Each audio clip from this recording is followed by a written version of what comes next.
வணக்கம், welcome to Gowri சமையலறை. இன்னைக்கு அரிசி பூரி வறுக்கிறது எப்படின்னு பார்க்கலாம். இது நல்ல ஒரு ஹெல்த்தியான ஒரு ஸ்நாக்ஸு ஈவினிங் டைமுக்கு இந்த குளிர் காலத்தில். இது பிளைனாக சாப்பிட்றதோட கொஞ்சம் காரமாக வறுத்து சாப்பிட்றது எப்படின்னு பார்க்கலாம். இது தேவையான இன்க்ரீடியன்ஸ் வந்து 1/4 கிலோ பொரி வாங்கியிருக்கேன். அப்புறம் கடலைக்கொட்டை வந்து வறுத்தது வந்து 100 கிராம் வந்து நல்லா தோல் மட்டும் இப்படி கையால் பண்ணிங்கன்னா வந்துடும் தோல். அதுக்கப்புறம் ஊதி விட்டிங்கன்னா போயிடும். அந்த மாதிரி க்ளீன் பண்ணி வச்சுருக்கேன் தோல். அப்புறம் ஒரு 2-3 ஸ்பூன் பொட்டுக்கடல. தேங்காய் எண்ணெய் தான் இதுக்கு நல்லாயிருக்கும். நீங்கள் வேண்டாம்னா சன்ஃப்ளவர் ஆயில் கூட யூஸ் பண்ணிக்கிட்டு மேலே கொஞ்சமாக தேங்காய் எண்ணெய் கம்மியாக மட்டும் யூஸ் பண்ணிக்கலாம். பெருங்காயம், உப்பு, வரமிளகாத்தூள், கொஞ்சோண்டு மஞ்சள் பொடி, ஒரு 2 வரமிளகா ஸ்ப்ளிட் பண்ணி வச்சுருக்கேன். பூண்டு வந்து இப்படி மேலேயும் கீழேயும் மட்டும் கட் பண்ணிவிட்டு இந்த தோல் அப்படியே தான் இருக்குது, மேல் தோல் மட்டும். அது எக்ஸ்ட்ராவாக இருக்க தோல்லாம் எடுத்துகிட்டு இந்த தோலோடு இது காமிக்கிறதுக்காக உங்களுக்கு வச்சுருக்கேன். இதை வந்து ரொம்ப பொடிக்காமல் சும்மா தட்டி மட்டும் கல் வச்சு தட்டி மட்டும் எடுத்துக்கலாம் நம்ம இந்த பூண்டை.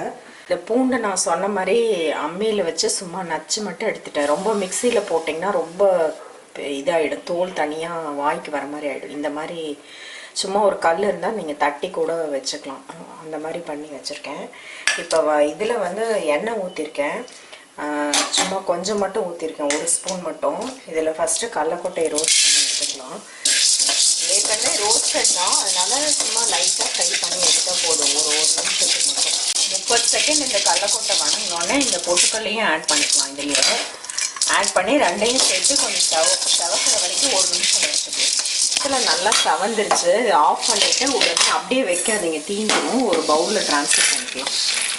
அதே இது அந்த இதுலேயே வந்து 1 ஸ்பூன் மறுபடியும் தேங்காய் எண்ணெய் ஊற்றிருக்கேன். அதில் இந்த பூண்டை போட்டு ஸ்லோ ஃப்ளேமில் கொஞ்சம் நேரம் வதக்கிக்கலாம். பூண்டு ஒரு மீடியமான ஃப்ளேமில் ஒரு 2 நிமிஷத்து அளவு வறுத்துருக்கேன். ஏன்னா பூண்டு இல்லைன்னா பச்சை வாசம் அடிக்கும். நல்லா செவக்கணும். இப்படி கட் பண்ணிங்கன்னா கட் ஆகணும் கரண்டியில். அப்போ தான் அந்த பூண்டு குக் ஆகிடுச்சுன்னு அர்த்தம். இப்போ நம்ம அந்த வரமிளகாய் ஆட் பண்ணிக்கலாம். அப்புறம் அந்த மஞ்சள் பொடியும் பெருங்காயமும் வச்சுருக்கேன். ஒரு 2 பிஞ்ச் பெருங்காயம், 2 பிஞ்ச் மஞ்சள் பொடியாக ஆட் பண்ணிக்கலாம். மிளகாத்தூள் வந்து கொஞ்சமாக இப்போ ஆட் பண்ணுறேன், ஒரு 3/4 ஸ்பூன் அல்லது 1/2 ஸ்பூன் அளவுக்கு.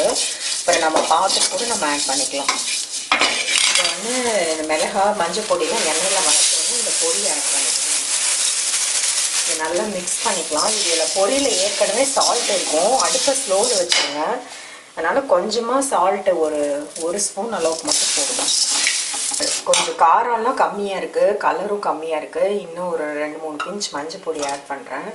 இன்னும் ஒரு 1/2 ஸ்பூன் வரமிளகாத்தூள் ஆட் பண்ணுறேன். இன்னும் கொஞ்சம் சால்ட் ஆட் பண்ணுறேன். ஆட் பண்ணிவிட்டு இந்த வறுத்து வச்ச கடலைக்கொட்டை, பொட்டுக்கடலை அதையும் ஆட் பண்ணிவிட்டு நல்லா மிக்ஸ் பண்ணிக்கலாம். நல்லா மிக்ஸ் பண்ணிவிட்டேன். மறுபடியும் சால்ட் பத்தலைன்னு போட்டேன் கொஞ்சம். ஏன்னா ஒவ்வொரு பொரி வந்து உப்பாக இருக்கும். அது பொரியை பொறுத்து தான், ஒவ்வொரு பொரி உப்பு கம்மியாக இருக்கும். அதனால நீங்கள் சால்ட்டு கம்மியாக போட்டு டேஸ்ட் பண்ணி பார்த்துட்டு கீழே இறக்கி வச்சு கூட மிக்ஸ் பண்ணிக்கலாம் நீங்கள் சால்ட்டு வேணும்னா. இப்போ மறுபடியும் மேலே வந்து கொஞ்சமாக தேங்காய் எண்ணெய் ஒரு ஸ்பூன் அளவுக்கு ஊற்றிட்டு நல்லா மிக்ஸ் பண்ணிக்கோங்க. இது நல்லா ஆறினோடனே ஒரு ஏர்டைட் கண்டெய்னரில் போட்டு வச்சுக்கிட்டிங்கன்னா 2 வாரத்துக்கு கூட நல்லா முறுமுறுன்னு இருக்கும் இந்த பொடி. ஆறினோடனே கண்டெய்னரில் போட்டு வைக்கணும். நீங்கள் செஞ்சு பார்த்துட்டு எப்படி இருக்குன்னு உங்கள் ஃபீட்பேக் கமெண்ட் ஷேர் பண்ணிக்கோங்க. இதில் நீங்கள் இன்னொன்று கருவேப்பிலை வேணால் வரமிளகாய் ஆட் பண்ணும்போது நான் கருவேப்பிலை ஒரு 2 கொத்து ஆட் பண்ணி ஃப்ரை பண்ணேன்.